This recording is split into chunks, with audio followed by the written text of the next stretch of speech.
You have 5 seconds to leave this property, or I'm calling HOA security, Karen snapped at me, holding up her phone with trembling hands. I calmly leaned back in my chair, still holding my lemonade, and asked, would you like to speak to the secret service agent in the car first, or after you hang up? She blinked. Then the black SUV door opened, and her world flipped upside down. It had started like any other lazy Sunday, the kind of day when you grab an old book, your favorite cold drink, and park yourself in the shade of a tree you planted. 15 years ago, I was minding my own business in my backyard. Emphasis on my backyard. This was no shared space, fully fenced, fully deeded. It's fully separate from the chaos that occasionally festered in the HOA-run parts of the neighborhood.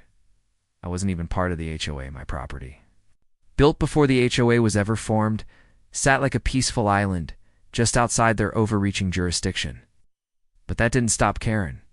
Karen wasn't even her real name. Her legal name was something like Jolene Madison Whitaker, but she wore the title Karen like a badge of honor. She had the pastel tracksuit, the oversized sunglasses, platinum pixie cut, and the shrill, self-important voice that carried across fences like a nuclear siren. And today, she decided I was the villain of the week. If you enjoy stories about standing up to unreasonable HOA demands, hit that subscribe button. It helps the channel grow and doesn't cost you a thing. I'd seen her stomping around lately, with a clipboard and what looked like a homemade badge that read HOA Vice Chair Enforcer. I thought it was a costume, a joke. Apparently not. Because that afternoon, while I was reading under the tree with my lemonade sweating beside me, Karen strutted up to the property line and just stood there. She didn't say hello. She didn't even start with a question. She just looked at me like I was a raccoon digging through her trash and said, "You're not supposed to be here." I laughed at first. I actually looked around thinking maybe she was talking to someone else. But no, she was glaring at me like I had personally defiled her flower bed. "What do you mean?" I asked. She puffed herself up and said, "This yard belongs to the HOA. You're not allowed here unless you're a member." Put my book down, raised my eyebrows, and said, "Ma'am, I live here." She snorted. "No, you don't. This house belongs to a federal consultant. We've seen men in suits coming and going. You're probably a squatter or one of those fake security types. Now here's the thing. I am a federal consultant. And yes, I have a rotating detail of men in suits, not because I'm in danger, but because the nature of my work requires me to be well watched. Think of it like a traveling diplomat with access to confidential projects. It's not flashy work, and most days are boring briefings, but it pays well and sometimes comes with black SUVs and people wearing earpieces. Apparently, Karen had been watching, but she had reached all the wrong conclusions. Before I could say, "Anything else?" she pulled out her phone and said she was calling the neighborhood patrol. "Is that an actual thing?" I asked. She scowled and replied, "Yes, and they have authority here, unlike you." That's when I noticed Chad shirtless, tan to the point of looking like worn leather with wraparound sunglasses and cargo shorts rolling up in a golf cart. He had a megaphone, yes, a literal megaphone. And he announced, "Sir, you are trespassing. On HOA monitored property, you need to vacate immediately." I honestly thought it was a prank. I looked around for hidden cameras. This couldn't be real. I even smiled a bit, waiting for the punchline. But Karen started filming me. Chad started recording too, and the neighbors began to peek through their blinds like it was reality TV. I sighed and reached into my back pocket. No, not for a weapon, for my phone. I calmly dialed Rivera. "Sir," he answered quickly. "I think you may want to drive around back," I said. "We've got an aggressive HOA situation." "Understood," he replied. That was it. No panic. Just protocol. Karen saw me on the phone and started screaming about how I was pretending to be a secret agent and that I was clearly a threat to the neighborhood. She yelled for someone to get the kids inside. Chad shouted, "We got a hostile," through his megaphone. I could barely keep a straight face. A few minutes later, the unmistakable hum of a high-end SUV approached black armored government plates. It pulled up right outside my fence, and two large men stepped out. Suit, sunglasses, calm as ice. One of them nodded at me and then turned to Karen. "Ma'am, you need to step away from the property," he said. Karen blinked, mouth open. Chad dropped his megaphone. Rivera joined us in the yard, walked past me and asked, "Everything okay, sir?" I said. "Karen here seems to think I don't live here." Rivera looked at her, deadpan. "Ma'am, this gentleman is a federally protected consultant. Have just interfered with a secure location?" Karen's face went from confident to confused to absolutely livid. She screamed, "This is fake. You guys are all actors. I saw a video about this on YouTube." Chad was already backing away, golf cart slowly reversing like he'd seen a ghost. Rivera held up his badge. Karen swatted at it like it was a mosquito. "That's not real. I know my rights." Rivera tapped his earpiece and said, "We have a civilian refusing to comply with verbal commands. Requesting documentation team." Karen's jaw dropped. "The documentation team?" Second SUV rolled up. This one clearly marked Homeland Security. The logo alone made Chad trip over his own feet, trying to flee. Karen stood frozen, clutching her phone like a lifeline. "You're all going to regret this," she shrieked. "I'm calling the news," Ma'am Rivera said calmly, stepping forward. "You're already live streaming. That should suffice." And with that, Karen realized she'd made the biggest mistake of her nosy little life, but the show was far from over because the HOA wasn't done. And neither was I. Karen didn't just back off. No, that would have been far too reasonable. Instead, she doubled down with the same stubborn energy that toddlers use when insisting they didn't eat the cookies. While covered in crumbs, the sight of not one but two black SUVs and suited agents would have made most people pause, maybe even issue a sheepish apology. But Karen looked at the agents like they were part of a community theater production she hadn't approved, still convinced this was some elaborate prank orchestrated to undermine her non-existent authority. She marched straight up to Agent Rivera, who stood like a statue behind his sunglasses, and demanded to see his credentials again. When he obliged, holding up the same official federal badge he had displayed minutes earlier. She scoffed and said, "Please, I could buy that off Etsy. You can't just flash shiny things and expect people to roll over." Rivera, never one to escalate, responded with silence and a slow, practiced blink that somehow made her more furious. Behind Karen, Chad was clearly having second thoughts. He leaned against his golf cart, with his arms folded and eyes darting toward the gate, as if weighing the risk of making a break for it versus pretending to have a heart attack to avoid accountability. Karen didn't notice. She was too busy barking orders and waving her phone around like it was a magic wand that would turn law enforcement into dust. "You're impersonating government officials," she hissed. "And you're on HOA property without permission." Rivera gave a quick nod to his partner, Agent Lynn, who had just finished inspecting the perimeter. Lynn approached and spoke in a level voice. "Ma'am, this property is not governed by the HOA. It is registered under federal advisement status with perimeter monitoring. You are currently trespassing." Karen's eyebrows shot up so high they practically met her hairline. "That's not possible. It's a residential area. You can't just declare land federal." "I'm not declaring anything," Lynn replied smoothly. "You're welcome to check with the county assessor's office. The parcel number is on file." Karen stared blankly, then decided that rather than verify anything, she'd go with her strength. Baseless accusations. "This is some kind of deep state scam," she declared. "I've seen the videos. They said people like me would be targeted. The real victim here." I almost choked on my lemonade trying to hold back a laugh. Karen wasn't just wrong. She was catastrophically, publicly, and entertainingly wrong. She turned to me as if expecting me to somehow concede defeat. "You think this is funny?" she snapped. I shrugged. Kind of. At this point, Chad decided to speak. "Maybe we should just de-escalate," he offered in a weak voice. "Let's, maybe wait to hear from the board before doing anything else." Karen spun around and pointed a finger at him like a furious dictator.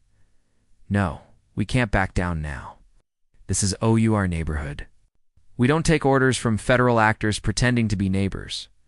Rivera tapped his earpiece again and said, "HQ, advise."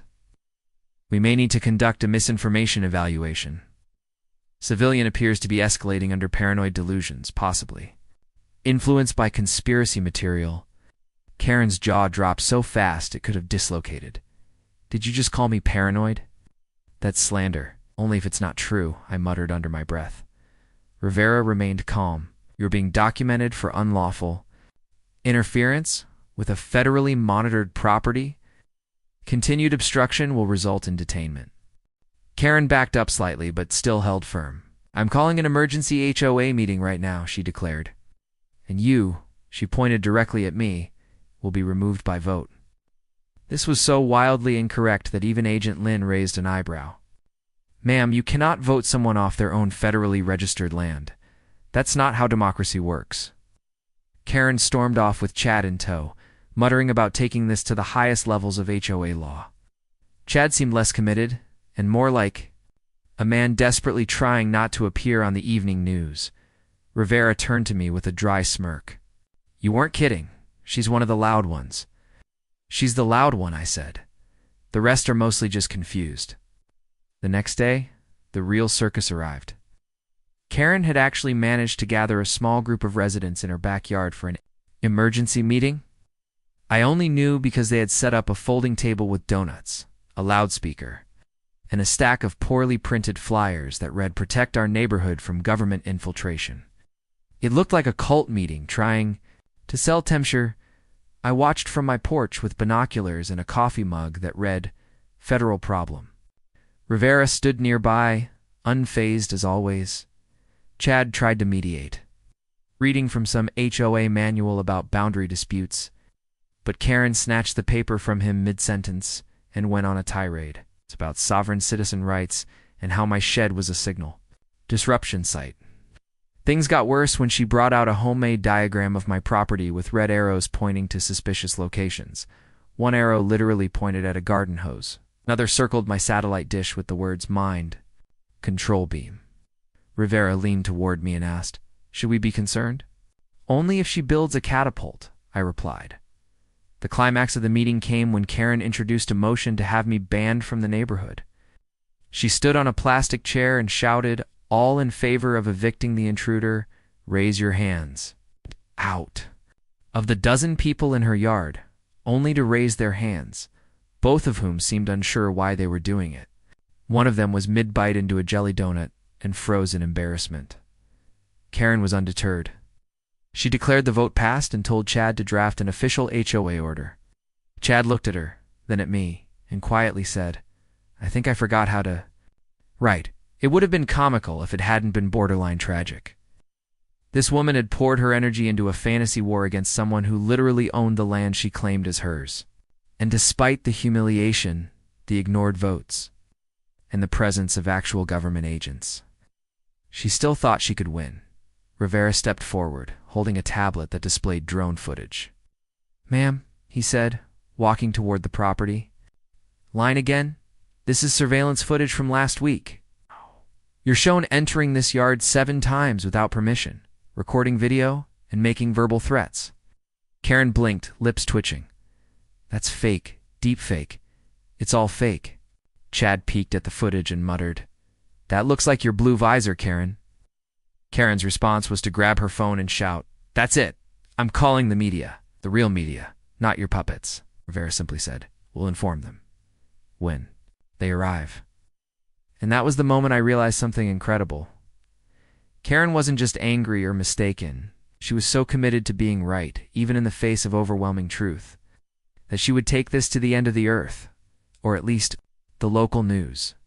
And that was exactly where things were about to go. By Monday morning, Karen's front yard had been transformed into what she called a community truth zone. She'd set up a white canopy tent with hand-painted signs declaring things like, "This neighborhood is being watched, and protect our rights. FROM fake feds."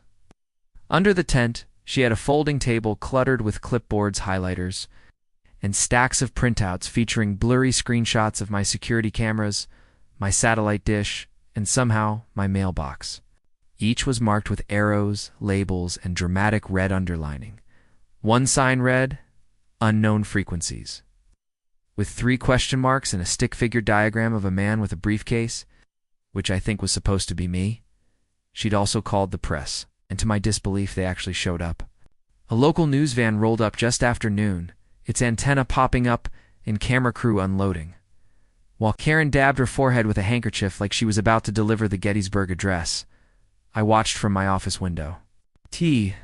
And shaking my head, Agent Rivera stood behind me, arms folded, watching Karen's circus unfold with the quiet judgment of a man who'd seen everything from international smuggling rings to rooftop hostage negotiations.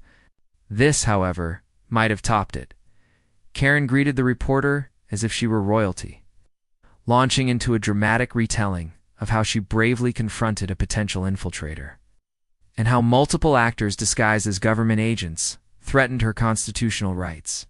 The reporter, a young guy who looked like he'd rather be covering a high school bake sale, asked if there was any proof.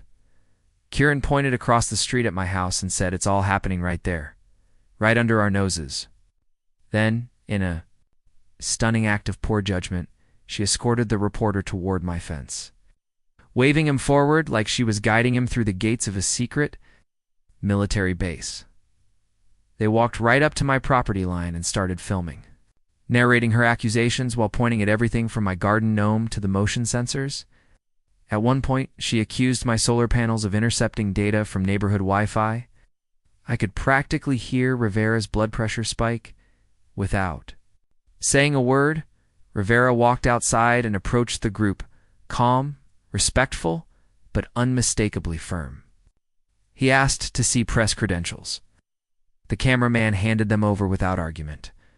Rivera nodded, then said, "You're welcome to film on public land, but any step past this line," he pointed to the edge of the grass, "is trespassing on federally protected private property. You'll be detained if you proceed." Karen launched into another tirade, but the reporter took one look at the agent's badge and gently backed away. Muttering something about legal liabilities, Karen was clearly losing control of the narrative, and it only got worse when she realized the crew was packing up. "Don't you want the real story?" she barked. "This is about tyranny." But the reporter wasn't buying it. He'd seen enough. "We'll reach out to the authorities for a balanced follow-up," he said, then made a beeline for the van. Karen tried to stop him, but he slipped inside. The antenna dropped before she could finish yelling about 5G rays. Now she was furious. Her stage had crumbled in front of her audience. She stormed back to her tent, grabbed her phone, and started live streaming. "The media has been silenced," she ranted, pacing like a general, "but we are not done, not until the truth comes out. I will not be intimidated by badges and vehicles and fake agents. We will expose this fraud." She panned her phone toward my house and zoomed in on my porch, where Rivera had returned. His phone buzzed. He glanced at the screen, then turned to me. "HQ recommends temporary extraction given the visibility and now media escalation. Activating relocation protocol." I nodded. It wasn't the first time this had happened. When you work with sensitive operations, sometimes you have to step back and let the situation cool down. I didn't mind. The idea of letting Karen stew in her own madness while I disappeared quietly for a few days felt oddly poetic. I packed a bag and locked up the house. As I got into the SUV, I turned to Rivera. "Sure she won't jump the fence while we're gone?" He gave a slight smirk. "Actually, we're installing temporary barriers, surveillance alerts, and a few ... surprises." "Surprises? You'll see."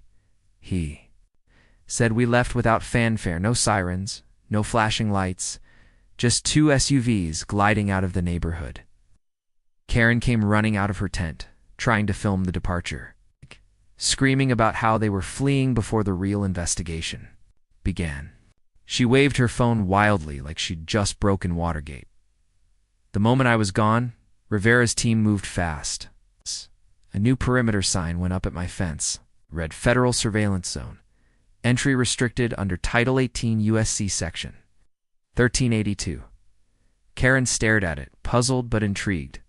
Then a crew installed a small camera tower, barely noticeable unless you knew what to look for. They weren't playing anymore. Karen, of course, didn't take this as a warning. She took it as a challenge. The very next morning, she crept across the street in a robe, phone in hand, narrating her walk toward what she now called the forbidden fence. She crouched low like she was evading snipers. Then she did it. She reached over the fence, touched the camera pole, and said, "See? They can't stop us. This is still America." What she didn't know was that her every move was being live-streamed back to a secure server. It's the moment she breached the boundary. Silent alarm triggered.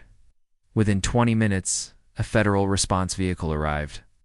Karen was still pacing in her yard, ranting into her phone, when the officers approached. She barely got a word out before they placed her under arrest for trespassing on a federally protected property. The neighborhood watched in silence as she was read her rights and placed into the back of the cruiser. Her phone clattered to the sidewalk. The camera was still rolling. Chad came out of his house just in time to see her being driven away. Rubbed his eyes like he couldn't believe it. Had gone this far. He looked across the street at the empty driveway where my SUV used to sit and muttered, "This is why I don't do committees." Asterisk. The fallout was instant. Ads. Screenshots of her arrest video hit local social media. Someone added music to the footage. Bad Boys was the obvious choice. By noon, it was trending under hashtags like hashtag Karen V's the Feds and hashtag backyardbattles.hertent. Was taken down by 2 HOA volunteers who clearly wanted no part in her crusade anymore. Back at the safe house, I was watching the whole thing on a tablet while sipping coffee. Rivera handed me a plate of eggs and said, she finally crossed the line. "You were right about what?" That she wouldn't quit until she got herself arrested. I smiled, and this is just the halfway point. Karen's arrest video spread through the neighborhood like wildfire. By Tuesday morning, nearly every resident had seen it. Someone had even projected it onto their garage door during an evening barbecue, complete with commentary and popcorn. No one openly laughed during the playback. But the smirks, the cough-suppressed chuckles, the occasional play-it-again requests made it clear. The tide had turned. Karen, once the self-proclaimed guardian of HOA purity, had become the neighborhood punchline. Her grand cause had ended with her in handcuffs, and her live stream abruptly cutting off with the sound of a car door slamming shut at first. A few of her loyalists tried to spin it. One neighbor, Mrs. Langley, posted on the community board that Karen had been abducted by rogue agents for asking too many questions. But when the official police report dropped, detailing her federal trespass violation and the footage showing her clearly crossing the marked line, even the conspiracy diehards started backing off Chad. Perhaps realizing the HOA was now in deep waters. Quietly stepped down from his self-given role as neighborhood watch commander and returned to quietly power washing his driveway in peace. In a twist no one expected. The very next day brought something even more surreal. An FBI-sponsored cookout. It wasn't a full-blown agency event, but Rivera and his team was trying to ease tensions and perhaps salvage the relationship between the federal presence and the civilian neighbors. Decided to host a small appreciation event. They set up a modest barbecue grill in my backyard now, nicknamed Area 52, by the neighbors, and invited everyone on the block. At first, people arrived cautiously, unsure if it was some kind of sting or surveillance trap. But once they realized the food was real, the drinks were cold, and the agents weren't in the mood to interrogate anyone, the atmosphere shifted. Agent Lynn stood at the grill, flipping burgers with surgical precision.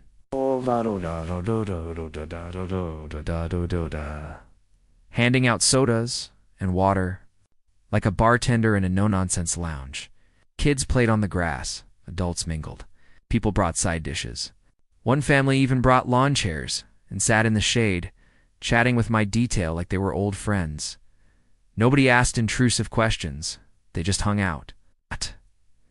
It was the most peaceful the neighborhood had felt in months. From her house, Karen watched everything unfold with curtains barely parted. She was out on bail, obviously, under strict restrictions. But she hadn't spoken to anyone. Her lawn had gone untrimmed. Her usual front yard presence had vanished. Some said she was planning a comeback. Others said she was consulting a lawyer. But in that moment, she was just a ghost behind a window. Watching the community gather without her, Rivera approached me with a paper plate stacked high with ribs and coleslaw. Didn't think your first backyard party post-conflict would include 3 agents and a cooler full of sparkling water? He said dryly. I liked the low-key vibe, I replied. Nobody's filming anyone, well, he added, except for the drone. Sure. Enough. A small surveillance drone buzzed overhead, doing a slow circle of the yard. Not for intimidation, just protocol. Still, it made for a strange juxtaposition. Kids with balloons on one side and government optics floating over the potato.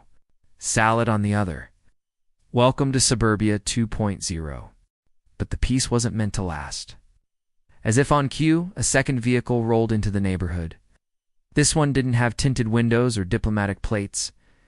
It was a plain white van, unmarked, except for a small government seal on the door. The agents. Paused. Rivera checked his tablet, then looked at me. This isn't us. The van pulled into Karen's driveway. 2 plainclothes individuals stepped out, one carrying a case, the other a thick binder. They rang her doorbell. After a minute, the door creaked open. Karen appeared, clearly startled. The agents introduced themselves, and within moments, she was visibly agitated again. She stepped outside, waving her arms. The agents stood firm, and one handed her a document. She snatched it, glanced over it, and went pale. Not angry, not loud, just pale. What's going on? Asked Rivera. He checked his feed, then nodded slowly. Oh, that's not us. That's financial crimes. IRS, maybe. Looks like she's being served. Served for what? Appropriation of HOA funds. Embezzlement investigation. I nearly dropped my fork. After all this time, all the accusations she hurled, all the fake laws she quoted, Karen had been robbing her own HOA. The very organization she claimed to protect had been her personal piggy. Bank rumors started spreading within minutes. She'd used HOA fees to pay for landscaping upgrades on her own property. Bought herself a second hot tub under the category of community hydrotherapy. Even claimed a tax write-off for emergency defense signage, which, as it turned out, included the tent and her hand-painted propaganda. The community board wasted no time. By sundown, a vote had been held in emergency session this time, with quorum on Karen was officially removed from any and all HOA positions. Chad abstained from voting, probably because he was still trying to figure out what embezzlement meant. But the rest of the block was unanimous. I watched it all from my porch, plate in hand, as the sun dipped low behind the rooftops. A calm golden hour fell over the neighborhood, broken only by the sound of the IRS agents. Knocking on Karen's door one final time to collect signatures, she opened the door and stared at the neighborhood one last time. This time, nobody was watching. Her, with admiration, no phones, no allies, just silence. Then the door shut again. Rivera joined me with a nod. You know, I thought I'd seen some weird assignments in my time, but this Juan Karen might be the strangest threat we've ever had. To document she's not a threat, I said she's a case study. He laughed. We should publish a paper. The next day, the signs on her lawn were gone. No more conspiracy boards, no more red arrows. The tent had collapsed. The HOA finally approved a petition to have her fence replaced with a lower see-through one for visibility and safety. Property looked emptier than ever before. And as we packed up the last of the barbecue leftovers, someone placed a little sign on my fence. It was small, wooden, and hand-carved. It simply read, Karen Free Zone. No one admitted to making it, but everyone smiled when they walked by. The neighborhood was healing slowly, awkwardly, but it was healing. And I had a front row seat to it all. The morning Karen moved out, the neighborhood was quieter than usual. Almost reverent, no kids were biking on the sidewalk, no leaf blowers buzzed, and even the birds seemed to chirp at a lower volume. It wasn't that anyone felt sorry for her. She'd burned every bridge and detonated the ashes butt.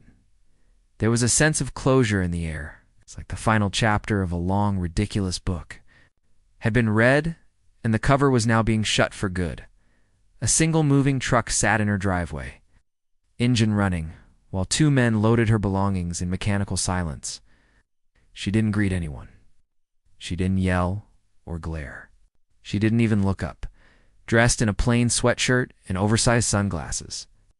Karen simply sat on her porch steps with a large tote bag at her feet and a clipboard clutched to her chest, as if still trying to cling to some version of authority. From my porch, I sipped coffee and watched without comment. Rivera stood beside me, arms folded, a small smile playing at the corner of his mouth.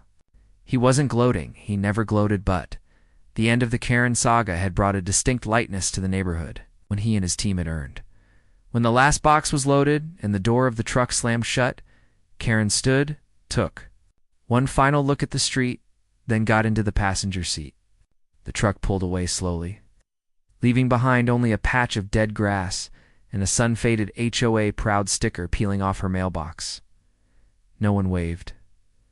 Within hours, the neighborhood board newly formed after the HOA's emergency re-election sent out a welcome letter. It included an apology, not just to me, but to every resident who had been affected by Karen's fabricated rules, her bullying emails, and her fantasy enforcement team.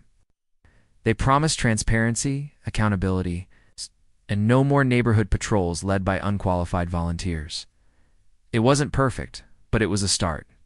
They even invited me to join the board as a consultant, joking that my experience with federal de-escalation might be useful in heated meetings. I respectfully declined. I'd had enough HOA drama to last a lifetime, as a final act of symbolic closure. The board hosted a small unveiling in my backyard, a surprise they had put together with the help of Rivera's team. It was a smooth stone bench placed under the same tree where I'd first been told to leave my own yard. Etched into the surface was a single phrase: he stayed. Below it, in tiny lettering, someone had added, "Property owner since 2010. Everyone laughed when they saw it, including Rivera, who said it was the best taxpayer-funded bench he'd ever sat on. The neighborhood settled into a new rhythm. Kids returned to the sidewalks. Weekend cookouts came back. People started waving again. The tension that had lingered in the air like fog for months slowly dissolved, and with it, the strange legacy of Karen's self-appointed reign began to fade. But not entirely. A few reminders remained, like the fence post she'd carved her initials into, or the path in the grass where her HOA enforcement routes had been marched over and over again. One of the most noticeable changes came in the form of the new family that moved into Karen's old house. The Parkers were a retired couple who immediately introduced themselves to everyone, passed out baked goods, and asked permission before hanging string lights on their porch. Within 2 weeks, they joined the community garden project and hosted a chili cook-off. During their welcome dinner, Mr. Parker raised a toast and said, "We heard about the last tenant. We promise we only enforce bingo rules." It got a standing ovation. Meanwhile, I returned to my usual schedule. I traveled less, worked more from home. The agents rotated as needed, though the presence was scaled back to just 2 now, usually Rivera and Lynn. We installed additional security features, discreet but effective just in case. Another self-appointed lawmaker decided to challenge reality again. Rivera occasionally brought donuts now, on a first-name basis, with most of the block. I caught him once playing catch with the neighbor's dog, his sunglasses tucked into his shirt, laughing freely for the first time since his arrival. If you're ever facing an HOA situation like mine, here are some practical tips. Know your property. Boundaries. Always keep your deed handy and understand exactly where your property ends. Many HOA disputes begin with misunderstandings about property lines. Document everything, record interactions, save emails, and take photos of any notices. In my case, the surveillance footage proved crucial in showing Karen's repeated trespassing. Understand. Jurisdiction. HOAs have limited legal authority. They can enforce bylaws on properties within their jurisdiction, but they cannot override federal or state law. They certainly can't claim authority over properties not in their association. Stay calm and professional. Escalation usually works against you. Maintain your composure. Speak clearly. Avoid getting drawn into emotional confrontations. And when someone is waving a megaphone in your face, about a month later, something strange happened. I was walking out to grab the mail when I spotted a teenager from 3 houses down fiddling with what looked like a string of rope along his fence. Curious, I asked what he was up to. He grinned and said, trying to stop squirrels. Don't want 'em chewing wires. I nodded, and as I turned to walk away, I heard him whisper to a friend, that's the guy. The one who had the Secret Service and everything. They both stared at me with a mix of awe and fear, as if I might summon a chopper with a snap of my fingers. I didn't say anything, just smiled and went back inside. The legend of Karen had faded. But apparently the legend of the man she tried to evict had just begun. A few weeks later, the neighborhood organized a block party. This one had a DJ, a bounce, house, even a taco truck. It was easily the biggest event we'd ever hosted. I walked through the crowd, waving to people, laughing with neighbors I barely used to talk to, and then I saw it. Someone had made t-shirts that read Federal Yard Crew, with a cartoon version of me holding a lemonade and 3 suited agents behind me. Another shirt read Karen Free Zone, with a red circle and slash over a shrieking cartoon. Lady Rivera got one in every color. As the sun set and string lights flick,